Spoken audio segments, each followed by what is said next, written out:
બોલીએ ભાગવત ભગવાન કી બેનો વિચાર્યું કે ભગવાન કોણ લઈ જાય 5001 બંને ભગવાનની પોથી એમના ઘેર જશે ભગવાન રાત વાસો રહેશે એક અખંડ દીવો રાખવાનો આવતીકાલે સવારે હોય એ બોલો 7 દિવસની કથાનું ફળ કોણ લઈ જાય ભાગવત ભગવાન ભાગવત પુરાણ એમણે જ બેસાડ્યું એવો સંકલ્પ મુકાવવામાં આવશે અને 7 દિવસની કથાનું ફળ એમને મળશે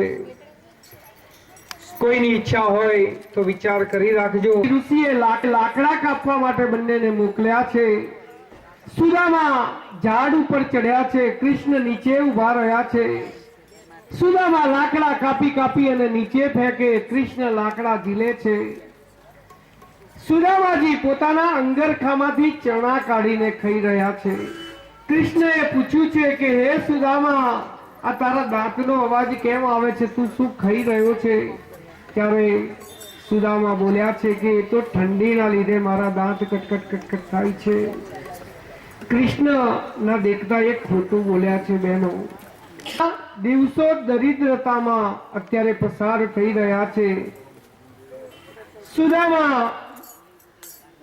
આજે દરિદ્રતાના દિવસોમાં એમના પસાર થાય છે બેનો ભગવાનથી કંઈ ન છુપાવું તમે મહિનામાં જે કંઈ પગાર લાવો એ ભગવાનના કબાટમાં માં જગદંબા તમારા જે કુળદેવી હોય એની સામે મૂકી દો કનૈયાની મૂર્તિ હોય તો ત્યાં મૂકી દો કે પૂરો થાય બેનો અખતરો કરી દેજો કાંતે કૃષ્ણ આગળ આજે સુદામા ખોટું બોલ્યા છે કૃષ્ણના દિલમાં દુઃખ થયું છે આપણે ક્યાંક મુસાફરી કરતા હોય તો પણ આપણી બાજુમાં કોક બેઠું હોય તો આપણે એને આપીએ, એકલા ન ખવાય.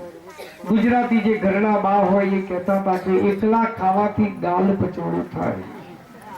ઘણા લોકોને એવી ટેવ હોય કે ઘરમાં કંઈક પડીકું લાયા હોય તો છાના માના સંતાઈને ખાય. અરે પણ કોઈ જોઈ જાય તો શું, એને આપો, થોડું ખૂટી નહીં જાય, બીજું પડીકું લઈ આવો. ઘણા લોકોને એવી ટેવ હોય સંતાઈને ખાય. સંતાઈને ન ખાઓ, વેચીને ખાઓ, એવો ભાવ રાખો.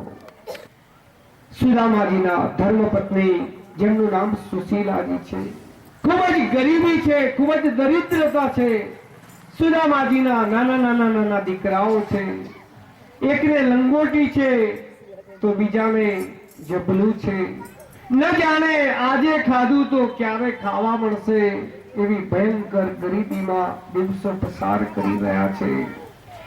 સુદામાના પત્ની સુશીલાજી કહે છે કે આપણે તો બ્રાહ્મણ છે, અને કોઈ બે ઘરે જઈ અને જય હરિ વિઠ્ઠલ, જય શ્રી કૃષ્ણ, જય સિયારામ, ક્યાંક ઉભા રહેજો તો તમને કોઈક ચપટી આપશે, અને તમે કંઈક માગી લાવો તો આપણા છોકરા ઘર ભેગા ખાધા ભેગા થાય.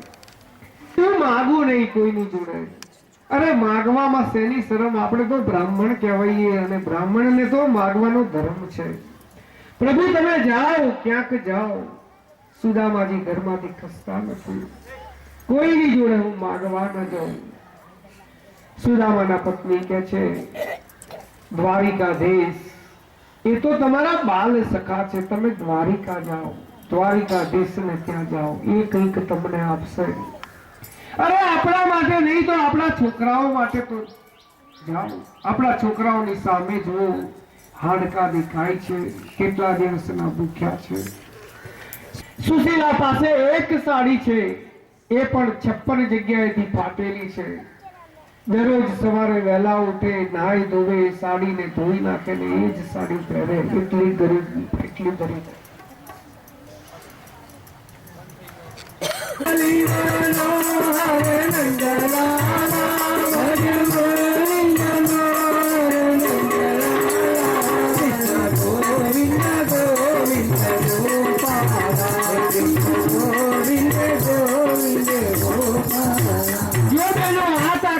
ભગવાનના નામમાં ભગવાનનું નામ લીધું અને માઇક ચાલુ થઈ ગયું. બોલો કૃષ્ણ કનૈયા. પરિસ્થિતિ શું છે?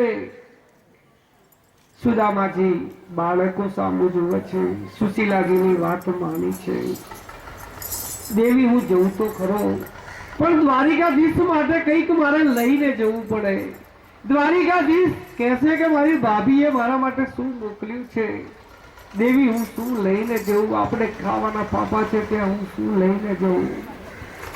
સુદામાના પત્ની પડોશમાં ગયા છે. પડોશમાં જઈ અને પડોશીને કીધું છે કે બેન મારા છોકરા ભૂખ્યા છે, મારા છોકરાઓને કંઈક હોય તો આપો, તો મારા છોકરાઓને ખવડાવો, મારા છોકરા મરી જશે બેન. પડોશી જે બેન હતા એને 2 મુઠ્ઠી તાંદુલિયાને પૌવા આપ્યા છે. બહેનો, ઘેર મેથીના ગોટા બનશે તો તમારા ઘેર ઢાંકશે, એના ઘેર ઢોકળા બન્યા હશે તો તમારા ઘેર ઢાંકશે. પણ તમે જો એને ત્યાં કંઈ નહીં આપ્યું હોય તો તમારે ત્યાં નહીં આવે. બાજુમાંથી નીકળશો ત્યારે સુગંધ આવશે, ઢેબરા શેકાતા હોય તેલમાં, અને વરસાદની સિઝનમાં એવી સુગંધ બહુ આવે. બોલો કૃષ્ણ કનૈયા કે ભાઈ લીલા મરચા 2 હોય તો આપો, મારે ઘૂંટા બનાવવા છે.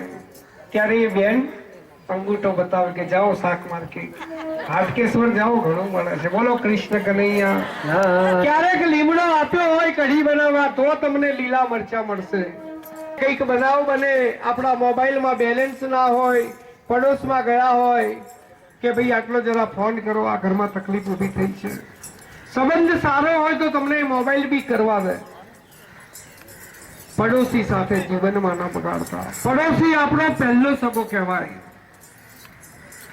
સુદામાના પત્ની પૌવા લઈ આવ્યા છે. પૌવાની પોટલી લઈ અને સુદામાજી લાકડીના ટેકે ટેકે દ્વારિકાજીના ટેકે ચાલતા જાય.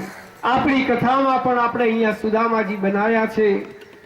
સુદામાજીને મંડપમાં લાવવામાં આવે, બહેનોને વિનંતી કે વચમાં થોડો રસ્તો કરી દેજો. तुम्हारे महल के करीबा गया है, तुम्हारे महल के करीबा गया है.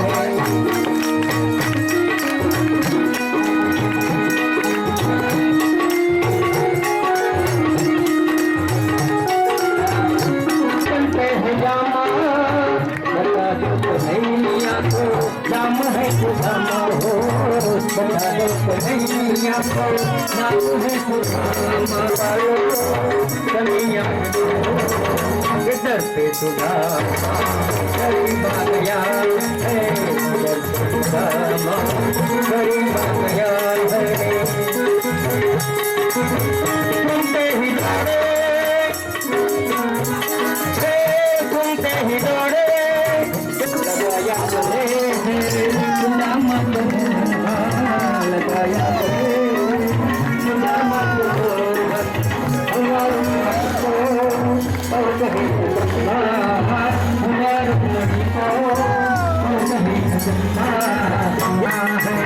हरिद्वार वालों कन्हैया